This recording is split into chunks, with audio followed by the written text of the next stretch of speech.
గీతా జయంతి సందర్భంగా శ్రీ విశ్వవిజ్ఞాన విద్య ఆధ్యాత్మిక పీఠంలో ఈ కార్యక్రమాన్ని భగవద్గీత అష్టావధాన కార్యక్రమాన్ని సద్గురువర్యులు డాక్టర్ ఉమరాలిషా స్వామివారి దివ్య ఆశీస్సులతోటి నిర్వహించడం జరిగింది.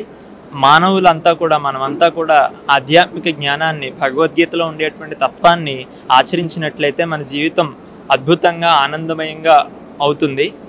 నాకు చిన్నప్పటి నుండి సద్గురువర్యులు డాక్టర్ ఉమరాలిషా వారు భగవద్గీత చదవండి, భగవద్గీత నేర్చుకోండి అని వారు ఇచ్చినటువంటి ప్రేరణతో నేను భగవద్గీతలో ఉండే శ్లోకాలన్నీ నేర్చుకోగలిగాను.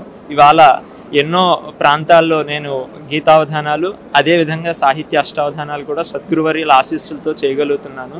అటువంటి అవకాశాన్ని ఈ పిఠాపురం విశ్వవిజ్ఞాన విద్య ఆధ్యాత్మిక పీఠంలో కూడా నేను ఎక్కడైతే చిన్నప్పటి నుండి ఆధ్యాత్మిక విద్యను అభ్యసించానో, ఏ పీఠం ద్వారా నేనైతే ప్రేరణ పొందానో, ప్రోత్సాహాన్ని పొందానో ఆ పీఠంలో ఈ అవధానాన్ని నిర్వహించుకోవడం నాకు ఎంతో సంతోషంగా ఉంది. అలాగే ఈ కార్యక్రమంలో గురు సహస్రావధాని కడిమెల్ల వరప్రసాద్ గారు సంచాలనం చేయడం, అలాగే ఎంతో దిగ్గజులైనటువంటి పండితులు, అదేవిధంగా సుమారు 300 మందికి పైగా సాహితీవేత్తలు ఈ కార్యక్రమంలో పాల్గొనడం నాకు ఇది ఒక అద్భుతమైనటువంటి ఘట్టంగా నా హృదయంలో ఎల్లప్పుడూ స్థిరంగా ఉంటుంది. భగవద్గీతను మనం చదివి దాన్ని అర్థం చేసుకుని, అవగాహన చేసుకుని దాన్ని ఆచరించేటువంటి ప్రయత్నం చేసి అందరికీ కూడా ఆధ్యాత్మిక జ్ఞానాన్ని పంచే ప్రయత్నం చేద్దాం. అదే ఈ పీఠం యొక్క ఉద్దేశం. అందరికీ నమస్కారం, ధన్యవాదాలు, స్వస్తి.